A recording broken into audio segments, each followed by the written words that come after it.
The Detroit Lions are playing their final preseason game today against the Pittsburgh Steelers, and it's going to be a major one for both sides. And I just got an alert from, I believe it was Jeremy Reisman, that Jared Goff is suited up for today's game, as well as Khalif Raymond. So I don't know what that's about. Maybe they're just getting him warmed up for, like, oh, you might play, but you might not. I don't know. We'll see how he performs. Like, I'm assuming they're for practice before the game. They were like, if you kind of struggle, you're going to play a little bit during today's game, but if you play, like, completely normal, if you play good, then you're not going to play. Like, they're just trying to see what's going on. But Raymond, I think they're just trying to potentially play him for the new kickoff rule. See how he does with that. But Jared Goff is very interesting because no other starters are playing so far. What I've gotten from Twitter or anything, so we'll see about that. But in today's game, it's going to be a big game. I'm very looking forward to the pass rush. That's what I'm looking forward to. Who will stand out? You got Matthew Betts, Isaac Uncle, and Mitchell Aguadi. Now, a lot of people have liked what Mitchell Aguadi's done this preseason. I've honestly kind of been a little underwhelmed because I expected. I think in my last 53-man roster, I had him making it. I can't remember though, but he hasn't been bad. I don't feel like he's been elite or stood out like Matthew Betts or Isaac Uncle in rushing the passer so far this preseason. But he still has a very good chance, in my opinion, to make the team. Isaac Uncle, a lot of people are hyping him up. I'm still not on that hype train yet. I still got to see a bit more from him. Same with Matthew Betts.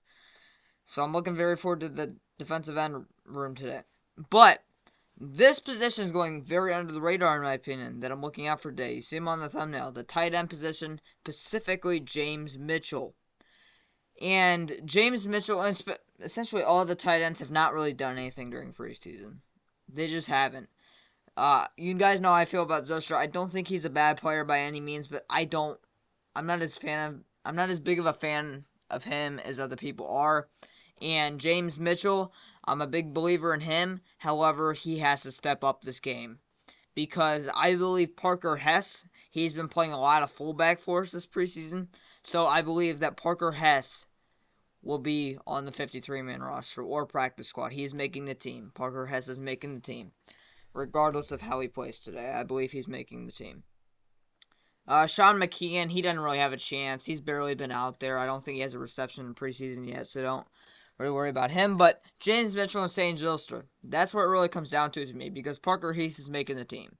So it looks like we are going to keep 4 tight ends, which you guys know I don't like that. I just think 4 tight ends is ridiculous, especially when we only kept 3 last year and how much we used the backups and Brock Wright and James Mitchell. So I just don't really like keeping 4 tight ends, even before that. I have never really liked 4 tight ends, but the fact that Parker Hess is most likely going to play fullback as well, I can cut Brad Holmes a little bit of slack if we do keep 4 tight ends, because we don't have a fullback on the roster. So I'm looking very forward towards James Mitchell and St. Zylster competing for that last spot in the tight end room. In my opinion, obviously it should be James Mitchell, but we have thoughts and comments down below on that. Hendon Hooker, will he be able to continue his impressive performance during preseason to continue to show that he can be our backup quarterback? And will Nate Sudfeld do enough to be practice squad quarterback? I don't know. Emergency third string quarterback. Dan Campbell did say in one of his press conferences this week that he does not expect Jake Fromm to play today, which most likely means he will be one of the first cuts made. And it's unfortunate. It really, really is. I really wanted to see Jake Fromm. I wasn't really too hyped about the signing, but he was still better than Nate Sudfeld. He still is better than Nate Sudfeld in my opinion, so I wish we would have got to see him, but it doesn't look like we will. So it looks like Nate Sudfeld will be our emergency third-string quarterback, unless if Hooker really struggles, then we will probably bring in a quarterback this week, but I highly doubt that. And that's about it. I mean, I really want to see Darius Fountain, Caden Davis, what's the other guy? Isaiah Williams do very good today as well. You don't know your 4th, 5th, 6th string receiver right now. You just don't. You got your 1, 2, 3 locked down. That's Saint, JMO, and Raymond. So, but who's number 4 after that? Is it DPJ? Is it Isaiah Williams? Is it Darius Fountain? Is it Caden Davis? We don't know. I'm still a big believer in DPJ. A lot of people are off the hype train of DPJ. A lot of people don't believe in him anymore, but I still do. You go check my short from about a year ago. I said he was a top 4 underrated receiver in the NFL, one of the most underrated receivers in the NFL, and I still think he can be, but he has to show some stuff today. He's still making it regardless, in my opinion, because he is that bigger body X receiver that we need. But so we'll see about that. And Caden Davis and Darius Fountain both have to show up today to make it. I think Isaiah Williams right now and DPJ have a spot on the team. Those are our 4 and 5s right now. But if Darius Fountain and Caden Davis have a good game, then they could easily take that from both guys.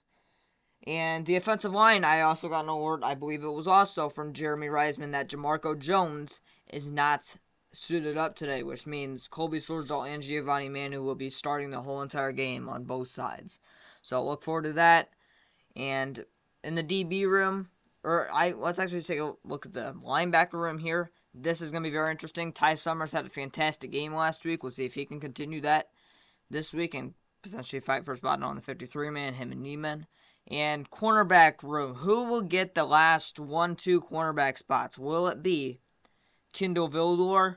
I'm very looking forward to him today. I'm a believer in Kindle Vildor. I'm probably the only Lions fan that believes in Kindle Vildor, but Khalil Dorsey, I thought, has been looking very good during preseason. Stephen Gilmore has struggled a lot during preseason, so let's see if he can do something.